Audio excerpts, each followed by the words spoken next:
بسم اللہ الرحمن الرحیم۔ السلام علیکم۔ آپ دیکھ رہے ہیں ڈی ڈی پی اینالیٹیکا۔ آج جو ایک بڑی اہم ڈیولپمنٹ ہوئی وہ تھی جسٹس شوکت عزیز صدیقی کی تقریر کیا بلکہ ایک کیس تھا جو کہ سپریم کورٹ میں سنا جا رہا تھا، انہی کا کیس، انہی کی اپنی پٹیشن پہ، اور وہاں انہوں نے ایک ایسی تقریر جھاڑی جس سے کہ یہ اندیا ملتا تھا کہ وہ عدالت کا ڈیکورم خراب کر رہے ہیں اور انہوں نے بدتمیزی کی ہے۔ ہوا یوں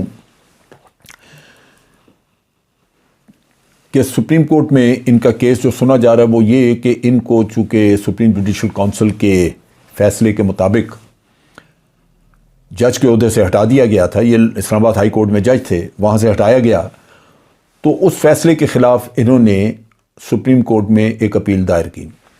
پہلی بات تو یہ ہے کہ سپریم جوڈیشل کونسل کا جو فیصلہ ہے وہ کہیں بھی چیلنج نہیں ہو سکتا۔ یہ آئین کا حصہ ہے کہ جو سپریم جوڈیشل کونسل فیصلہ کرے گی وہ بائنڈنگ ہوگا اور کسی کو یہ حق نہیں کہ وہ جا کے کہیں اس کے خلاف اپیل کرے یا وہ اس کے خلاف کوئی بات کرے۔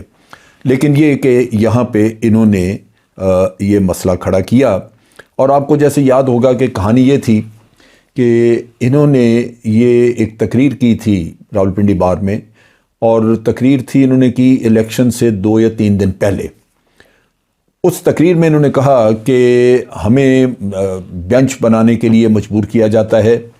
آئی ایس آئی پہ الزام لگایا کہ ان کے آفیسرز آتے ہیں اور آ کے ہمیں کہتے ہیں کہ بینچ میں یہ شخص شامل ہوگا، یہ نہیں ہوگا، اور مجبور کیا گیا کہ یہ میاں نواز شریف کو اور اس کی بیٹی کو الیکشن سے پہلے بیل نہیں دینی۔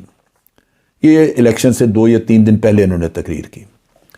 اب یہ ہے کہ جو سارا کھیل ہے وہ یہ کہ میاں نواز شریف نے چونکہ اپنی منی ٹریل نہیں دی تھی تو وہ لگاتار کوئی نہ کوئی اس قصے کو سکینڈلائز کر کے اور سازش بنا کے کہ سازش ہے، لیکن اصل کہانی جہاں پہ ہے کہ آپ نے جھوٹ بولے، آپ نے منی ٹریل نہیں دی یا جعل سازیاں کی، اس کا کوئی ذکر نہیں۔ اچھا، اس میں کچھ ججز تھے جو کہ نون لیگ کا حصہ تھے، ان میں یہ موصوف بھی شوکت عزیز صاحب بھی شامل ہیں۔ یہ وہ جج ہیں جن کو افتخار چودھری صاحب لگا گئے اس کام کے لیے کہ آپ نے انصاف نہیں بلکہ آپ نے پی ایم ایل این کی خدمت کرنی ہے، اچھے برے میں ان کا ساتھ دینا ہے۔ اب یہاں پہ آپ پہلے تو یہ دیکھیے کہ جو انہوں نے تقریر کی تھی جس میں انہوں نے یہ الزامات لگائے تھے، وہ الزامات کی وقت قطن تھی نہیں، نہ ان کا کوئی موقع تھا۔ 28 جون کو انہوں نے کہا کہ جی مجھے آ کے تو D G I S I یا ایس آئی کا کوئی آفیسر آ کے، جنرل صاحب آ کے مجھے ملے، اور تقریر جا کے یہ غالباً 23 جولائی کو کر رہے ہیں وہاں پہ۔ اب ان سے عدالت میں بھی یہ سوال ہوا کہ آپ اتنا عرصہ سوئے رہے، مہینہ ایک درمیان میں تھا، آپ کیوں نہیں بولے؟ وہ موقع کی تلاش میں تھے کہ الیکشن سے 2 دن 3 دن پہلے وہ پبلک اوپینین کو مولڈ کرنے کے لیے نون لیگ کے حق میں ایک حقیقتاً ٹیکنیکلی اگر ہم بات کریں تو پری پول ڈگنگ کا انتظام کریں گے، یعنی وہ ایک جھوٹ سچ کا پلندہ لگا کے تقریر میں بولیں گے اور اس تقریر کی بنیاد پہ ایک سمپتھی ویو کریٹ کریں گے جس سے کہ پی ایم ایل این کو یا نواز شریف کو فائدہ پہنچے گا۔ اب ان سے پوچھا جائے کہ اگر آپ کو کسی نے آ کے کہا تھا، کوئی ملا تھا، تو آپ اس کو، عدالت میں یہ سوال ہوا کہ آپ نے اس کو کنٹیمپٹ آف کورٹ کیوں نہیں، اس کا نوٹس کیوں نہیں بھیجا، اس کو اسے کنٹیمپٹ آف کورٹ کا نوٹس دیا جانا چاہیے تھا، لیکن وہ نہیں دیا۔ اب نیچرلی اگر آپ کنٹیمپٹ بھی نہیں دیتے، چیف جسٹس کو رپورٹ بھی نہیں کرتے، اور اچانک جب آ کے نکلتے ہیں اور یہ کہانی سناتے ہیں پبلک کو، تو لازمی بات ہے کہ آپ پبلک کو بیوقوف بنا رہے ہیں، آپ ان کے لیے ایک فیور حاصل کرنا چاہتے ہیں اپنے پسندیدہ آدمی کے لیے، یا آپ کہہ لیجئے کہ پی ایم ایل این کے لیے۔ 6 جولائی کو احتساب عدالت نے فیصلہ سنایا، اور 16 جولائی کو جا کے میاں صاحب نے اپنی پٹیشن یا اپیل دائر کی ہائی کورٹ میں۔ یہ 10 دن خود ان کے وکلا نے لگائے، اور اس کے بعد 17 تاریخ کو فوری طور پہ پہلی ہیئرنگ ہوئی، اور اس ہیئرنگ کے بعد غالباً 30 جولائی تک کا ٹائم دیا گیا نیب کو کہ آپ اپنا جواب لے کے آئیں۔ اب وہاں پہ میاں صاحب کے وکیل نے تو کوئی اعتراض نہیں کیا کہ 30 جولائی بڑی دور ہے، یا وہ تو 30 جولائی طے ہو گئی، الیکشن 25 کو تھے، اگلی تاریخ جا کے 30 کو آ رہی ہے، اس کے بعد بات ہوگی۔ اس میں یہ کہاں سے آ گیا کہ الیکشن سے پہلے آپ چھوڑ دیں؟ الیکشن سے پہلے تو ہیئرنگ ہی نہیں ہوئی۔ یہ جھوٹ کا پلندہ اور جھوٹوں کا ٹولہ۔ تبھی آپ دیکھیے کہ ابھی مریم نواز نے جو اپنی اپیل دائر کی ہوئی ہے ابھی، اس میں 2 ہی چیزوں کا ریفرنس ہے، ایک رانا شمیم والا بھی آ گیا قصہ، اور ایک اس کا ان حضرت کا شوکت عزیز صدیقی کا کہ جی اس کو کہہ کے تو وہ جج اپنی مرضی کے لگوا رہے تھے، تو اس طرح میاں صاحب کو نشانہ بنایا گیا۔ یہ وہ سازش ہے جو کہ کی، اور یہ اس آدمی کا میں حیران ہوتا ہوں کہ یہ کس طرح یہ کلیم کرتے ہیں کہ یہ جج ہیں۔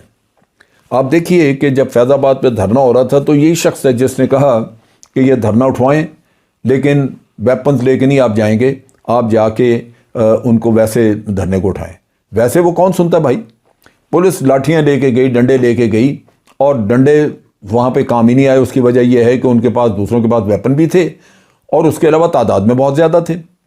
وہاں پہ لوگ 20,000 بیٹھے ہیں، یہ جو پولیس گئی ہے یہ 500 سے 600 لوگ ہوں گے، انہوں نے مار مار کے پولیس کا بھرکس نکال دیا۔ 2 پولیس والے مارے بھی گئے، کئی زخمی ہوئے جو ابھی ہوا ہے۔ تو ٹی ایل پی نے تو ان کے ساتھ وہ کیا جو جج صاحب نے جیسے فیصلہ دیا تھا۔ تو باقی بھی اگر آرمی سے بات ہوئی تو انہوں نے بھی یہی کہا کہ دیکھیں ہمارے پاس تو ویپنز کے علاوہ کچھ نہیں، پولیس کے پاس تو پھر ڈنڈا ہے۔ تو وہ مار کھا گئے جن کے پاس ہاتھ میں لاٹھی تھی، تو آپ کیا کرنا چاہتے ہیں ہمارے ساتھ؟ تو بات یہ ہے کہ بدنیتی چھپتی نہیں ہے، جو ان کی نیت تھی وہ یہی تھی کہ یہ آئی ایس آئی کو اسی طرح بدنام کریں، اس کو ذلیل کریں جس طرح کہ میاں نواز شریف الزام لگاتا ہے۔ یہ ملے ہوئے ایک آپ کہہ لیجئے کہ اندر سے یہ ایک پریپیئرڈ اسکرپٹ تھی کہ ایک طرف تو آئی ایس آئی کو بدنام کیا جائے، دوسری طرف یہ ہے کہ ایک ہمدردی کا جذبہ پیدا کیا جائے، ایک سمپتھی ویو تیار کی جائے تاکہ الیکشن میں ان کو فائدہ ہو۔ میرے نقطہ نگاہ سے شوکت عزیز صدیقی کے خلاف پری پول ریگنگ کا بھی مقدمہ قائم ہونا چاہیے، کیونکہ یہ بڑی واضح ایک چیز نظر آتی ہے جس کو اگنور نہیں کیا جا سکتا۔ اب یہاں پہ جو عدالت میں ان کا کانڈکٹ تھا وہ انہوں نے یہ کیا کہ یہ 5 ممبر بینچ ہے، 5 ممبر بینچ، اور جسٹس عمر عطا بندیال وہ بینچ کو ہیڈ کر رہے ہیں، وہ وہاں بیٹھے ہوئے ہیں، اور حضرت جو ہیں یہ اپنے وکیل کے ہوتے ہوئے بجائے اس کے کہ وکیل ان کے کیس کو پلیٹ کر رہا ہے، یہ اٹھ کے خود روسٹرم پہ آتے ہیں اور ان کو آ کے کہتے ہیں کہ جی میں کیا کرتا۔ انہوں نے جج نے جو سارے سوالات تھے وہ انہوں نے کیے، انہوں نے کہا کہ بھئی تم رپورٹ کرتے لوگوں کو، اور سپریم جوڈیشل کونسل میں ہم نے تمہاری تقریر پہ جو اعتراض کیا وہ یہی کیا ہے کہ تم نے جو وہاں پہ باتیں کی ہیں وہ ایک جج کے کرنے والی نہیں تھی، اور اگر تمہیں یہ شکایات تھیں تو وہاں تم جا کے جو تم نے بھانڈا پھوڑا، جو اتنا بات چیت کی، اس کے بدلے میں اس کی بجائے تمہیں چاہیے تھا چیف جسٹس کو رپورٹ کرتے، اور وہ تم نے کی نہیں۔ سو تیری نیت وہاں سے ظاہر ہوتی ہے کہ تم کیا کرنا چاہ رہے تھے۔ اس پہ جناب یہ پھٹ پڑے اور ان کو کہا کہ مجھے پھانسی لگا دیں، مجھے اس طرح کی باتیں کیں جس سے کہ یوں سمجھ لیجئے کہ ایک طرح کا ایک باغیانہ رویہ اور بڑی بدتمیزانہ رویہ اختیار کیا۔ میں سمجھتا ہوں ججوں نے خاصا لحاظ کیا، ورنہ یہ کوئی اور شخص ہوتا یہاں پہ کرتا تو اس کا تو بھرکس نکل گیا ہوتا، اس کو انہوں نے کنٹمپٹ میں اٹھا کے اندر بند کر دینا تھا۔ بہرحال انہوں نے حامد خان سے یہ کہا، اور میں یہ دیکھتا ہوں کہ حامد خان صاحب نے انٹینشنلی وہ خاموش رہے جب تک یہ بدتمیزی کر رہے تھے، ان کو کرنے دی، اور انٹینشنلی یہ خاموش رہے کہ یہ تماشا چلتا رہے۔ اب حامد خان صاحب کو بھی ججز نے کہا کہ آپ یہ کیوں کر رہے ہیں، لیکن آپ ذرا سوچئے جب بھی کبھی آرمی کے خلاف کوئی قصہ آئے گا اور وہ کو لے کے عدالت میں جانا چاہے، وہ قاضی فائز عیسیٰ ہوں، یہ ہوں یا کوئی بھی اور ہو، آپ دیکھیں گے حامد خان صاحب اس کے وکیل۔ یہ جو مائنڈ سیٹ ہے لوگوں کا کہ وہ اس کو ایک چیمپئن سمجھتے ہیں کہ ہم چیمپئن بن گئے، چیمپئن شپ ہے جو جیتی ہم بڑے مردانہ وار باہر آ گئے، ہمیں زیادہ بڑے مرد نظر آتے ہیں ہم فوج کے خلاف یہ بات کر کے۔ اپنے ہی ڈیفنس کو، اپنے ملک کے ڈیفنس کو، دفاع کو آپ خراب کر کے، کمزور کر کے آپ سمجھتے ہیں کہ آپ نے کچھ اچیو کیا۔ یہ اچیومنٹ نہیں ہے، لیکن ہوا یہ ہے کہ عدالتوں میں اس قسم کے جج بھرتی کیے گئے. آپ اگلے دن میں نے بات کی تھی کہ یہ یہاں پہ جو چیمہ صاحب ہیں، ذوالفقار چیمہ، انہوں نے فرمایا تھا کہ یہ ثاقب نثار اور جسٹس کھوسہ وغیرہ یہ سفارشی بھرتی ہوئے تھے یہاں پہ، نواز شریف نے کیے تھے. یہ سفارشی نواز شریف صاحب کرتے کیوں ہیں؟ اسی وجہ سے کہ ان کو بھرتی کر کے توقع کرتے ہیں کہ وہ ان کا نمک کھایا تو وہ ان کا کام کریں گے. یہ وہ چیز ہے، یہ بھرتی کیے ہوئے ان کے. آپ دیکھ لیجئے کہ شوکت عزیز صدیقی اگر یہ جج رہ جاتا یہاں پہ عدالتوں میں تو آپ سوچیں کہ یہ کیا گل کھلاتے ہیں. بہرصورت یہ آج کی ہیئرنگ میں تو ان کے بدمزگی کی وجہ سے مزید بات نہیں ہوئی، ناراضگی کا اظہار کیا جسٹس بندیال نے اور پھر نیکسٹ ڈیٹ دے دی. لیکن آپ سوچ لیجئے، آپ دیکھیے کہ کس حد تک پولیوٹ کیا ہوا عدالتوں کو، کس حد تک عدالتوں میں ایسے لوگ بھرتی کر کے جن کا اعتراف خود ذوالفقار چیمہ نے کیا جو اس کے سٹاف آفیسر رہے ہیں نواز شریف کے.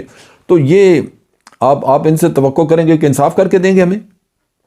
یہ وہ لوگ ہیں جو کہ انصاف کے قاتل ہیں، اور اب جب اپنے اوپر آیا ہے تو چیخ رہے ہیں، بدتمیزی کر رہے ہیں عدالت میں، اپنا کردار نہیں دیکھنا. یہ وہ مشکلات ہیں جن کی وجہ سے آپ دیکھتے ہیں کہ ملک کے اندر انتشار ختم کرنے کا کوئی ذریعہ نہیں ملتا ان لوگوں کی ان حرکتوں کی وجہ سے.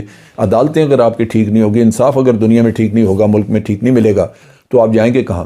ظلم ہو، زیادتی ہو، کچھ بھی ہو، بالآخر انصاف ایک سہارا ہوتا ہے کہ ایک غریب آدمی کو یا مشکل میں پڑے ہوئے انسان کو یہ توقع ہوتی ہے کہ میں عدالت کا دروازہ کھٹکھٹاؤں گا، مجھے انصاف ملے گا. لیکن وہاں اگر یہ سفارشی حضرات بیٹھے ہوئے ہیں تو یہ آپ کو انصاف دیں گے؟ یہ تو کسی اور کی خدمت کے لیے وہاں آئے ہوئے ہیں. یہ ایک المیہ ہے جسے آج پاکستان بھگت رہا ہے. اس کو درست ہونا چاہیے. کم از کم آپ کی عدالتیں انڈیپینڈنٹ، صاف ستھری، کمپیٹنٹ لوگوں کے اوپر مبنی ہوں، جس کی بنیاد پہ لوگوں کو انصاف ملے. ان کا مقصد صرف ایک ہو کہ ہم نے انصاف وہ فراہم کرنا ہے جو کل ہم اللہ تعالیٰ کے سامنے جا کے جواب دہی کریں تو ہم سرخرو ہو سکیں. آج کے لیے اتنا ہی. افواج پاکستان زندہ باد، پاکستان پائندہ باد.